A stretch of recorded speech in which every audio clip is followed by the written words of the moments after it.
The master and the mover of our works is the one, Where the did you universe. where did you get the mover of our works? Sorry. Okay. The master and mover of our works is the one, the universal and supreme, the eternal and infinite. He is the transcendent unknown or unknowable absolute, the unexpressed and unmanifested ineffable above us. But he is also the self of all beings, the master of all worlds, transcending all worlds, the light and the guide, the all beautiful and all blissful, the beloved and the lover. He is the cosmic spirit and all creating energy around us. He is the immanent within us.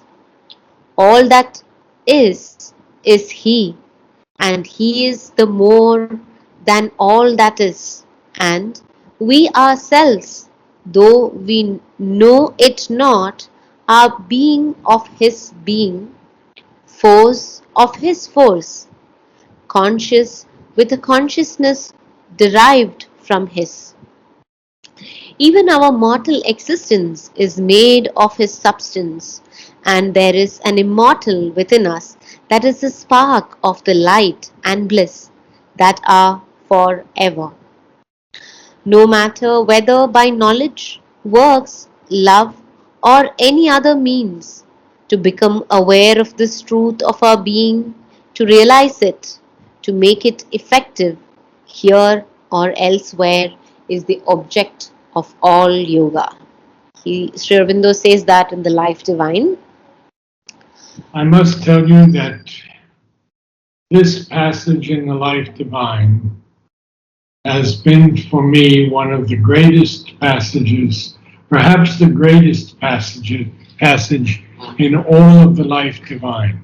Mm, It begins with the words, "All that is He."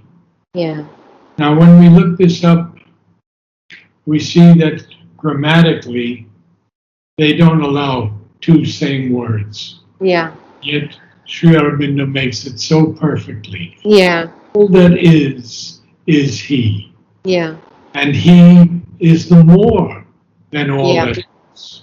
yeah, And we ourselves, though we know it not, are being of His being, force of His force, conscious with a consciousness derived from His.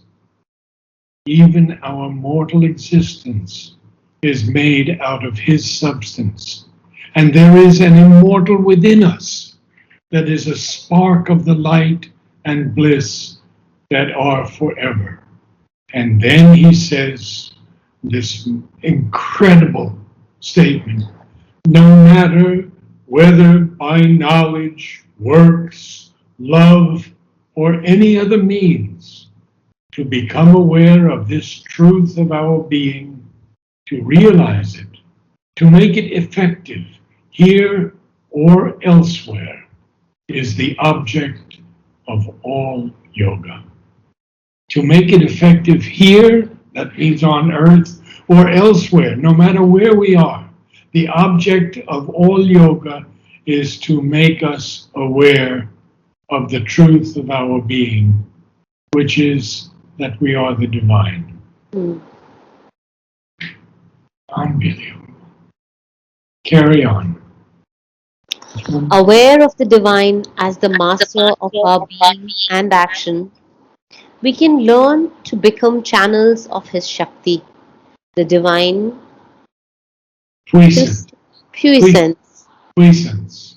the divine puissance, No, not pui, but puissance. puissance, Good. the divine puissance, and act according to her dictates or her rule of light and power within us. Influence is more important than example.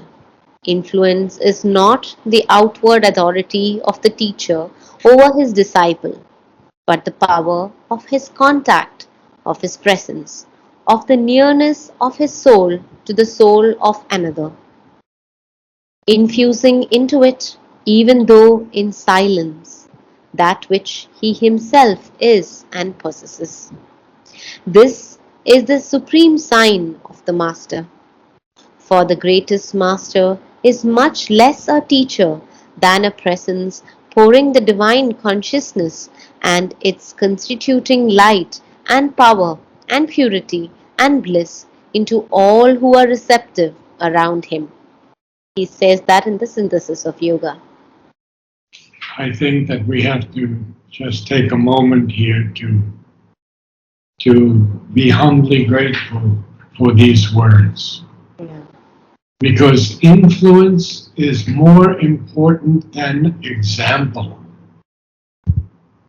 Influence is the power of the Lord's contact and the Mother's contact, of His presence, of the nearness of His soul to the soul of another. That doesn't change with leaving the body.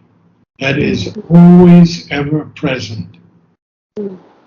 So He says, this nearness of His soul to the soul of another, that's all of us, infusing into it, even though in silence, that which He Himself is and possesses. And of course, this is the supreme sign of the avatar, of the dual avatars for us. Because the greatest master is much less a teacher than a presence who pours the divine consciousness and its light and power and purity and bliss to everyone who is receptive. Everyone. Mm. There is no more sacrosanct, hidden doctrines that are only given to a few. Mother and Sri Aurobindo give it to every soul on earth that is open. Mm. Yes. So now, where are we going to? We did Vicegerent. We didn't read it. Is there anything to be read on it? Well, what does it mean, Vicegerent? I have written here invested with authority. It's more like a delegated authority than holding the authority. Exactly, right. So now we're going to go through what? Um, Fable. Fable of the Voices. So we'll look at what Sri Aurobindo says because it's very thorough from the human cycle. So Okay. will you read that? Yeah.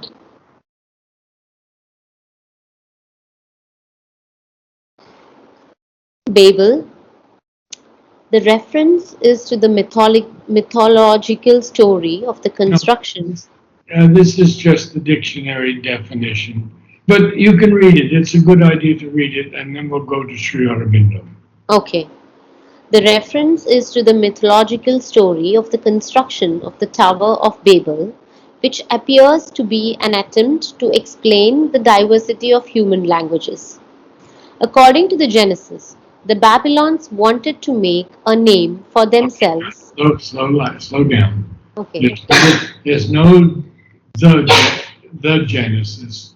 It's okay, according to Genesis, Gent. which is Okay, one of the books in the Bible, and the word is Babylonians. Babylonians. Babylonians. Okay, I'll read slower. Sure. Okay. According to Genesis, the Babylonians wanted to make a name for themselves by building a mighty city and tower with its top in the heavens. God disrupted the work by so confusing the language of the workers that they could no longer understand one another. The tower was never completed and the people were dispersed over the face of the earth. So, this is the explanation from Encyclopedia Britannica. And Sri Aurobindo says the legend of the Tower of Babel speaks of the diversity of tongues as a curse laid on the race. But whatever its disadvantages and they tend more and more to be minimized by the growth of civilization and increasing intercourse. It has been rather a blessing than a curse, a gift to mankind rather than a disability laid upon it. So I The think we say something here because Sri Aurobindo turns the thing completely upside down Hmm. from what the Encyclopedia Britannica has. Okay, Yeah, they were correct according to Genesis, but yeah, what Sri Aurobindo says is this increasing intercourse between different races of human beings has become rather a blessing than a hmm. curse. Hmm. So we see that these mixed marriages are a breaking down of the rigid, how shall I say, the rigidity of nationalities. And this is not a curse, but a blessing. And it's a gift to mankind, not a disability. So we have these marvelous children of different races, and they are taking the best of each race. At least we hope for that. So carry on now. The purposeless exaggeration of anything is always an evil, and an excessive palliation of Pullulate. This is a difficult word. Pullulate. pullulation and Of, an excessive pullulation of varying tongues that serve no purpose in the expression of a real diversity of spirit and culture is certainly a stumbling block rather than a help. But this excess, though it existed in the past, is hardly a possibility of the future. ah, The tendency is rather in the opposite direction. In former times, diversity of languages helped to create a barrier to knowledge, and sympathy was often made the pretext even of an actual antipathy and tended to a too rigid division. The lack of sufficient interpretation kept up interpenetration. interpenetration. The lack of sufficient interpenetration kept up both a passive want of understanding and a fruitful crop of active misunderstandings. But this was an inevitable evil of a particular stage of growth, an exaggeration of the necessity that then existed for the vigorous development of strongly individualized group souls in the human race. I'll read that again.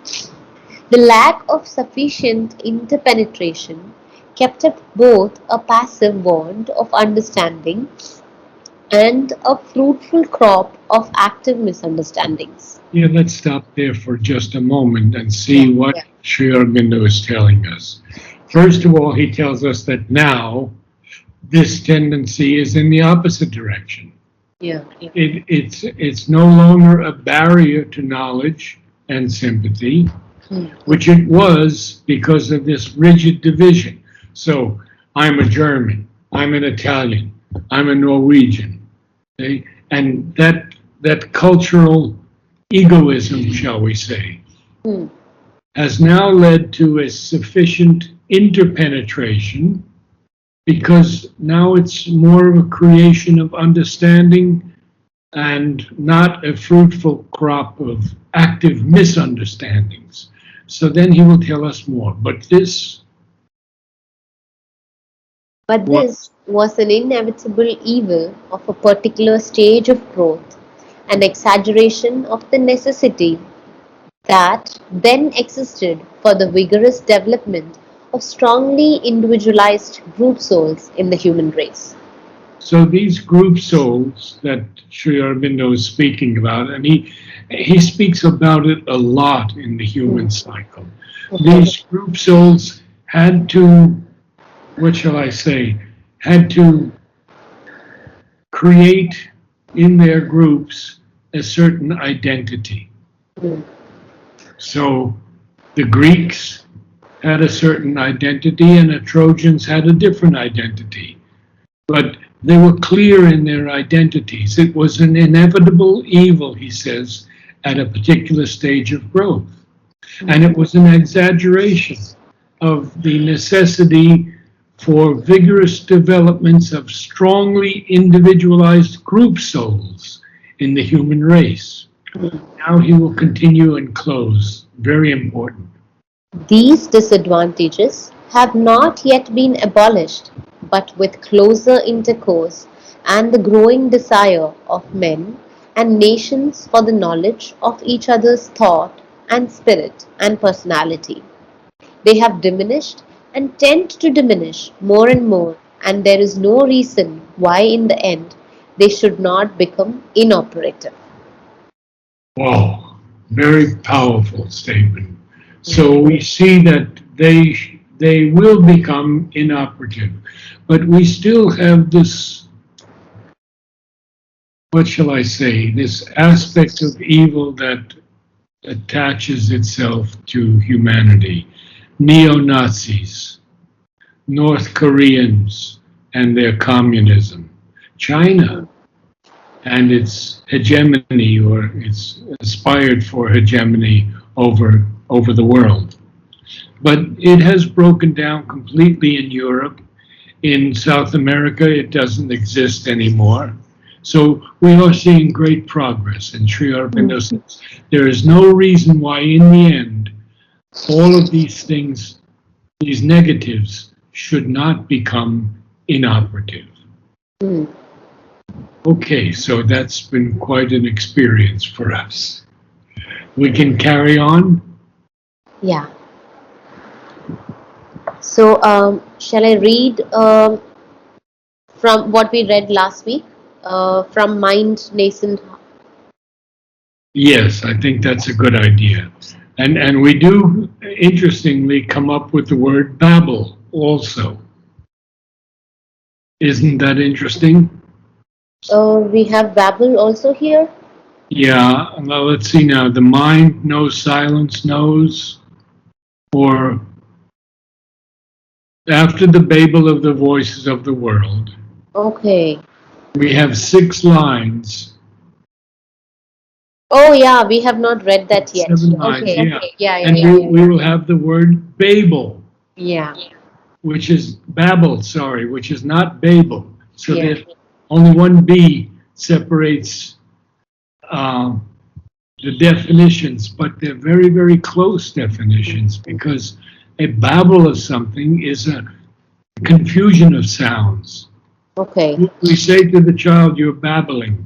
Yeah. Okay? So you carry on now and begin reading. Mind nascent labored out a mutable form. It built a mobile house on shifting sands, a floating isle upon a bottomless sea. A conscious being was by this labor made. Good reading. Very good. It looked around it on its difficult field in the green, wonderful, and perilous earth. Oh, you got that ES again. Perilous. Perilous. Not In the perilous. green, Perilous. wonderful, and perilous earth. Good. It hoped in a brief body to survive, relying on matter's false eternity. It felt a godhead in its fragile house. It saw blue heavens, dreamed immortality. Just wanted to say one thing that I might not have covered last week so clearly. Matter's false eternity. Why does matter have a false eternity? Because it thinks it is absolutely stable, but Hmm. it's always evolving. Yeah, It's always changing. yeah. Okay, carry on. A conscious soul in the inconscience, a conscious soul in the inconscience world, hidden behind our thoughts and hopes and dreams. An indifferent master, signing nature's acts, leaves the vicegerent mind a seeming king. In his floating house upon the sea of time, the regent sits at work and never rests. He is the puppet of the dance of time. He is driven by the hours. The moment's call compels him with the thronging of life's need and the babel of the voices of the world. This mind no silence knows, nor dreamless sleep in the incessant circling of its steps. Thoughts thread forever through the listening brain. It toils like a machine and cannot stop. Into the body's many storied rooms, endless crowd down the god dream's messages. Okay, endless crowd down the dream god's messages. So, Endless crowd down, endless crowd down the dream god's messages. so we see these messages are crowding down, huh? Okay. All is a hundred-toned murmur and babble and stir. There Stir, is stir, and short stir, up, stir. stir. Okay. There is a tireless running to and fro, a haste of movement, and a ceaseless cry. Well, what is he speaking about here? This is very interesting. This is this puppet of the dance of time, this mind that is driven by the hours and the call of the moment, that's compelling us with these thronging needs of life. It, and what else is it doing? Well, it doesn't know any silence. It doesn't even know any dreamless sleep because it's circling around all the time. And these thoughts keep coming through the listening brain. And it's toiling like a machine and it cannot stop. Into the body's many storied rooms. Well, the body does have many storied rooms. We talk about the physical mind, the vital mind, Mm. mental, the higher mind, all these many storied rooms of the body. These messages crowd down from the dream gods. And therefore everything is a hundred-toned murmur and babble and stir. There's a tireless running to and fro. There's a haste of movement and a ceaseless cry. Now, Sri Aurobindo is going to give us much more of this, but I think our time is almost up for today, and we've done so much. Yeah. Do you have any questions on any of the lines? No, because we are as of now. No, I'm also wondering how, because he moved from mind now to body. So I'm just curious what he speaks next. So we'll see in the next class. Yes, because we actually are going to see that these hurried senses, they're servant senses, they just serve. Now he's moving to the senses in the body. They answer Okay. to everything. They answer to every knock upon the outer doors. Now, what are these knocks upon the outer doors? Well, they could be desires, they could be inspirations, they could be so many different things. And they bring in these visitors of time, they report each call, and we'll go through that. Okay. Namaste, Narad. Thank Yes. you. Bye. Good question today. Very good.